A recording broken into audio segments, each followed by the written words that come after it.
Good afternoon, folks. Welcome back to the channel. So we're back out on the road again.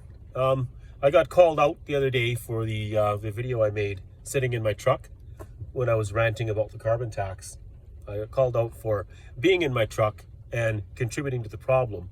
So I just wanted to kind of address that a little bit here in this video, where we're going to talk about a statement that our Deputy Prime Minister Chrystia Freeland had made about Canadians choosing to pollute, and there having to be a price when Canadians choose to pollute.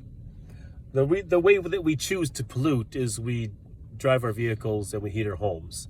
Most specifically, I'm going to talk about driving our vehicles right now. It's what we have to do in Canada. We don't have the infrastructure in place to do anything else. In the province that I live in British Columbia, the only city in British Columbia that has even remotely user-friendly and accessible transit system is Vancouver.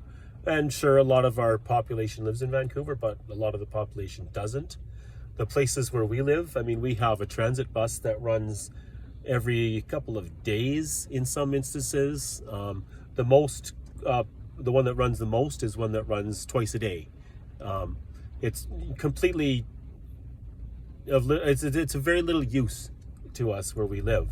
So we have to drive our vehicles to take our kids places, to go grocery shopping, to take our kids to school, and to go to work. So to say that we're choosing to pollute is such a misrepresentation of what we're doing on a daily basis out here. We're living.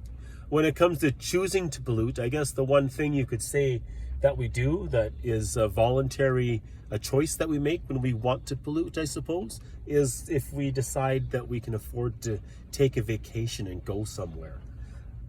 So I think, Chrystia Freeland, that your statement is extremely inflammatory and accusatory, and we could really do without it. We don't have an option in Canada other than to, as you say, choose to pollute.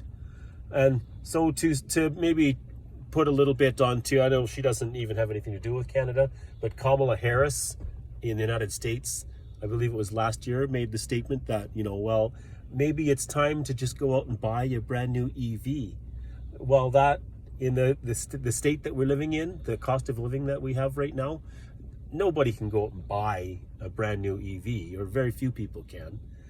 I'm not going to trash on the EVs. I don't own one. I think that the reliability issues that we hear about online are probably put out of proportion. I think all vehicles have reliability issues, and I'm sure that most EVs, for the most part, are quite reliable. But they're also very limiting.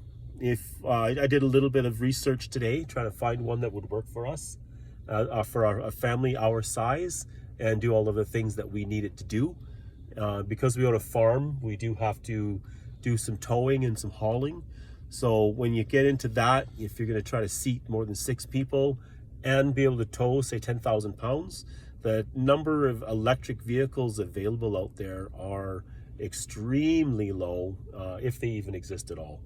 So I think that we are going to continue to drive our internal combustion vehicles because it's all we have. Are we choosing to pollute? No, we're not choosing to pollute. We're choosing to live our lives, and you're making your lives more expensive every day. Thank you, Justin Trudeau, and your government.